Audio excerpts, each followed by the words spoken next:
Welcome to Marketing with Confidence. I'm your host, Marianne Amies.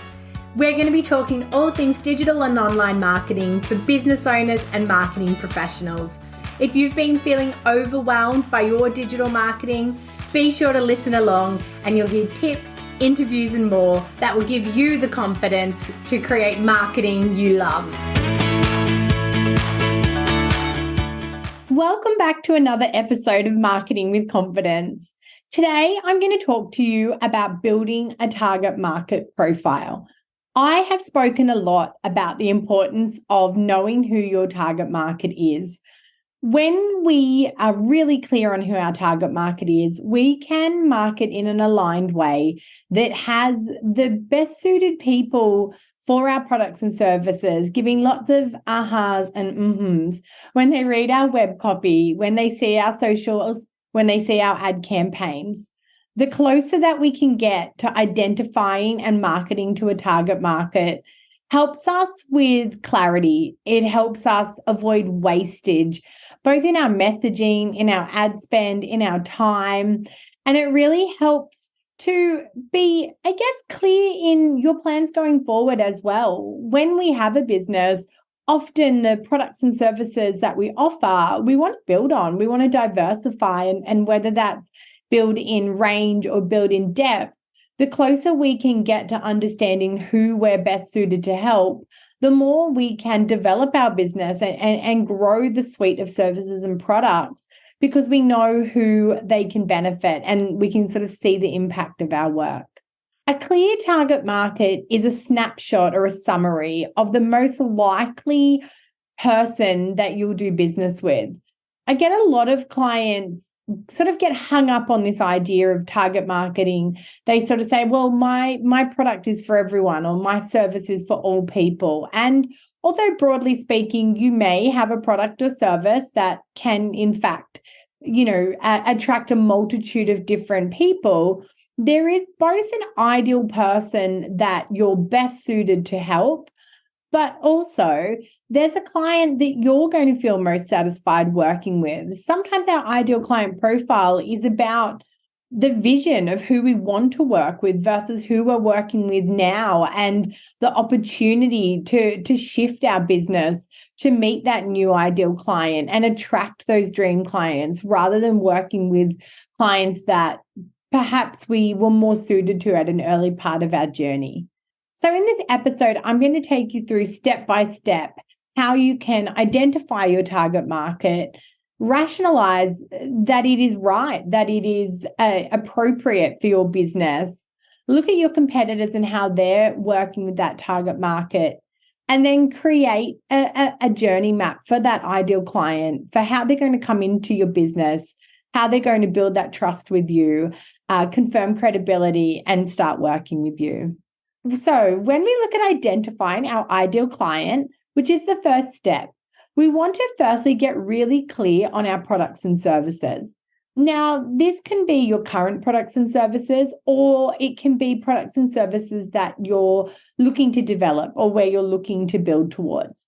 So getting really clear on what your offer is and the solution that you bring. Really think about the problems that your ideal client has and how your product or service are uniquely positioned to solve those problems. Think about who benefits most from what you have to offer and start to create a customer persona based on the demographics and psychographics of that.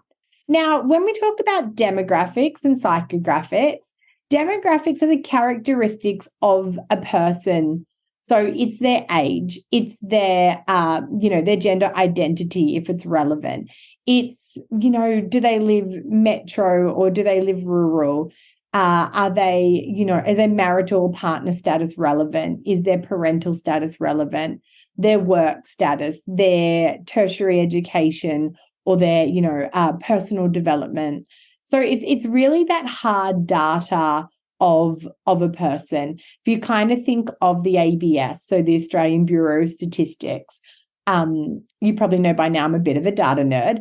I love ABS data. I always have. And that's real demographic data. They do that ABS survey, and then we can look into hard facts. How many people aged, 18 to 24 live in Sydney Metro? How many work full time? How many catch the bus? It's real hard data about people.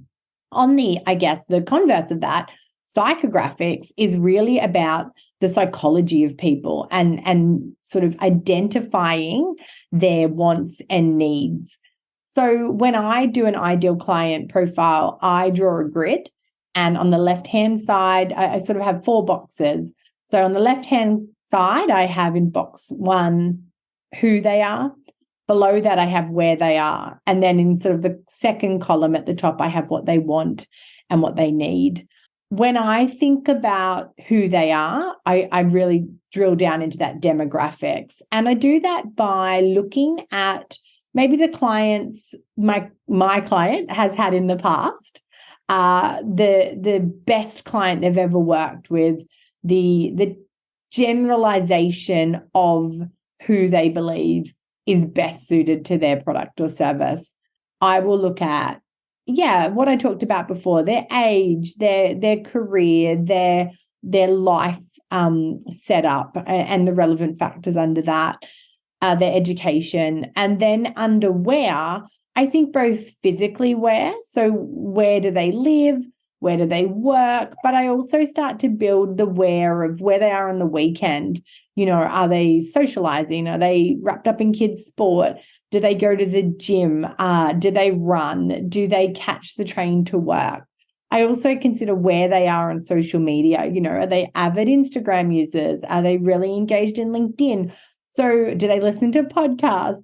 My where is both in a broader sense and in day-to-day, because when I go to build my marketing strategies, I look back at that where and I use it to inform where I will market to them and how I will market to them based on where they're showing up.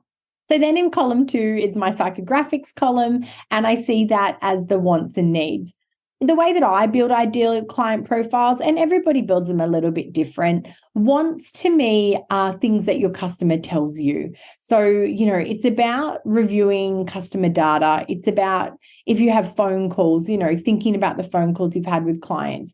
If you get reviews and feedback on your product, or, comments on social media, it's about looking at what people told you, you did for them. Like I wanted a pencil that never needed sharpening, and now I've found it.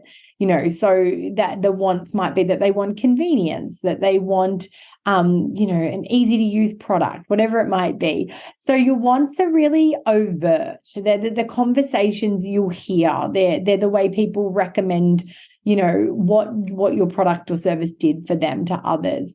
Whereas I see the needs of the client as sometimes unconscious.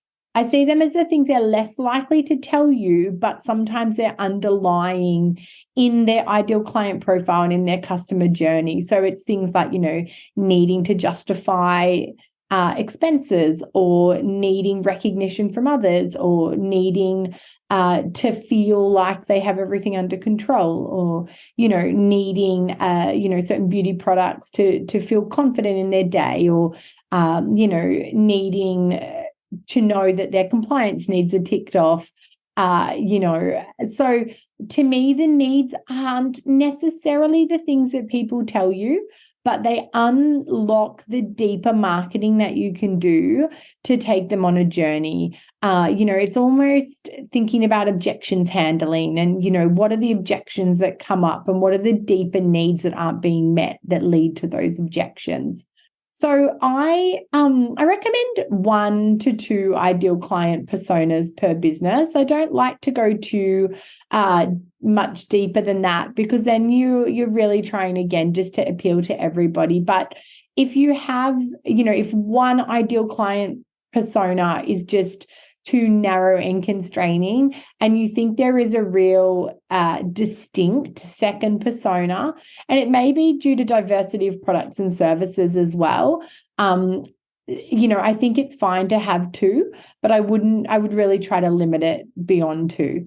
So once you've mapped out this view of your who, where, wants, and needs, it is important to do a bit of market research. And obviously I touched on that in how I build wants and needs as well, in terms of really looking at customer data and really looking at, what has happened both in your business and maybe what's happening out in the wider market with that ideal client that you might not be working with now. So anything you can do in terms of, surveys, surveying current clients, or if you're in a Facebook group and there's an ability, for you to draft a simple Google form survey and distribute it in a group, routinely asking on phone calls that you may be having, a little series of questions, my understanding that you want this, to gather data. So, gathering that data can happen before you build your ideal client profile, and it can also happen after, to continually sense check it as well. I think that the days of really expensive, extensive market research probably aren't as useful to most small businesses. I did a lot of product development in my corporate career and did a lot of market research. And even with that bigger scope, you do still kind of have to make some gut feel choices. Often people will say they will buy a product or they will behave in a certain way during market research, and then when you go to market, they act very differently. So I think that the market research is best within your current consumer group, or if you have ways to get out to your ideal client or who you think your ideal client is, to sense check the strategy that you've built there. Another great, sanity check when building your ideal client profile is to analyze your competition. So looking at your direct and indirect competitors, looking at who it seems their target market is, how they're using language to align with their target market. And as I touched on earlier, that sort of alignment is one of the key benefits of having a target market profile.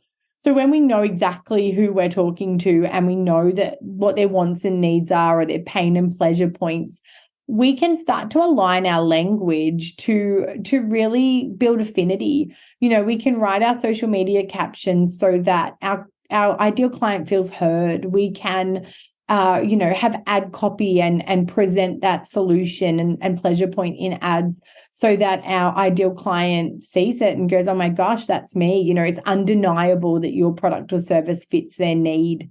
So looking at how your competition is doing that, using tools like the Facebook ads library is fantastic, where you can sort of drill in and look at the ads that your competitors are running on social media.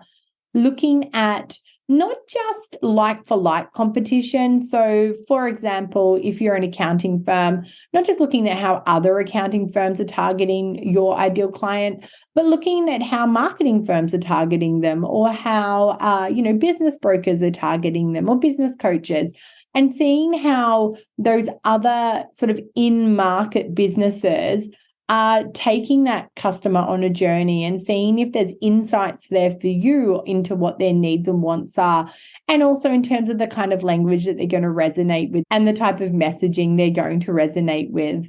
And then determine how you can differentiate your product or service within the market. So, the absolute last thing we want to do is look at our competition and get really either caught up in imposter syndrome, so looking at our competitors and thinking they're all doing such a better job than us. We definitely don't want to get up.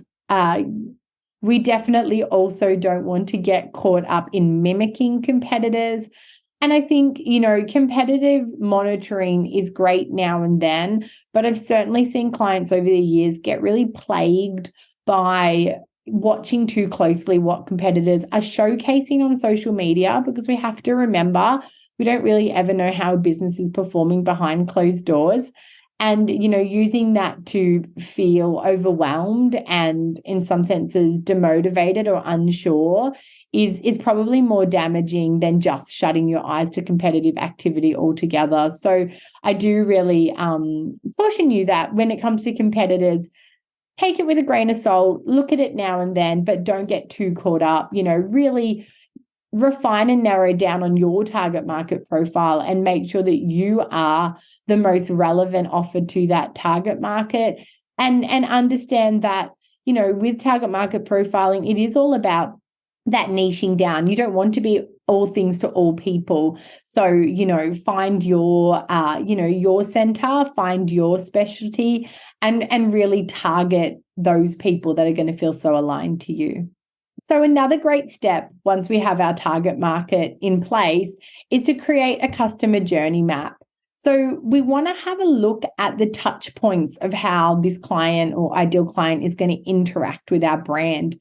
So when you understand who they are and where they are, you can start to map out your marketing strategy of how you can get in front of them, how you can be present in their day, in their life, to start to build a relationship and to start to pose your product or your service as the best solution to their problem.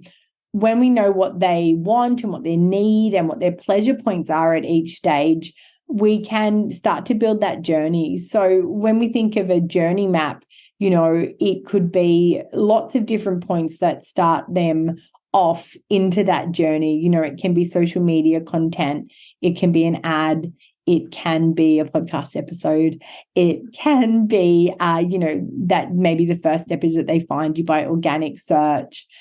And then it's sort of mapping what needs to happen next, how you're going to connect with them, whether that is social media following, whether that is building a database of emails, and then how you're going to continue to nurture them until they're ready. Because, another great point is that our customers aren't ready immediately. There's definitely more high impulse products and services, but then there's also longer lead time. There's longer consideration. And, as we sit here in May of 2023, there is definitely a slowdown in the market with different financial pressures, where the ideal client and many client profiles are just needing a bit more time. So that customer journey map is really about the journey you're going to take them on to stay top of mind, to continue to build credibility, to continue to build trust, so that when they're ready to transact, you have built such an aligned relationship with them that they naturally go to you, or they're referring to you even before they use you, because they're so, embedded in your message as well. And obviously, the number one reason we build our ideal client profile is to inform our marketing strategy. I have been running a 2-hour marketing workshop and strategy program for over 5 years. It started as just a marketing plan, and as time went on, I really delved into what I love, which is face-to-face strategy.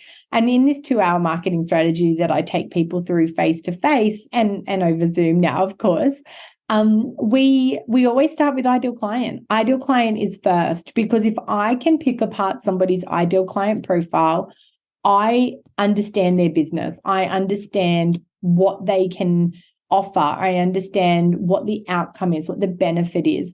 And from there, I can build a marketing strategy. To me, it's the fundamental cornerstone of a marketing strategy.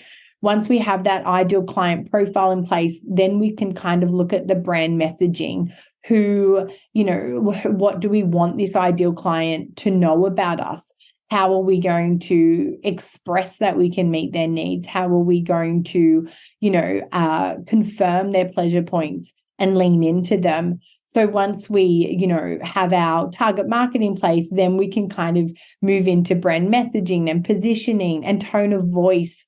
Tone of voice is such an important piece of your marketing, and it needs its friend ideal client, because without knowing who we're talking to, it's impossible to know how we're going to talk to them. Once we have this in place, we then usually work on some marketing objectives. So what we want our marketing strategy to achieve. As mentioned before, I tend to run about 6 months at a time when it comes to strategy, because I do believe digital is so volatile, but also small business has the ability to be so agile. So locking in a 12-month plan is actually not leaning into the true strengths of small business. And then we really use all that data to inform the marketing strategy. And that's about going through, every single marketing channel that could be relevant, from paid to organic to web to SEO content. We look at things like, referrals and rewards, events, newsletters, networking, face-to-face opportunities, traditional print media. Does your business need a brochure? Do you need flyers? Do you do events? What collateral would you need to do there? So it's a really in-depth process, and it all ties back to ideal client. Then, the steps further of that is coming up with your content pillars for social media. It's about how you're going to use their pleasure points to create emotional connection with your brand. And all of that comes from having a really clear target market profile in place.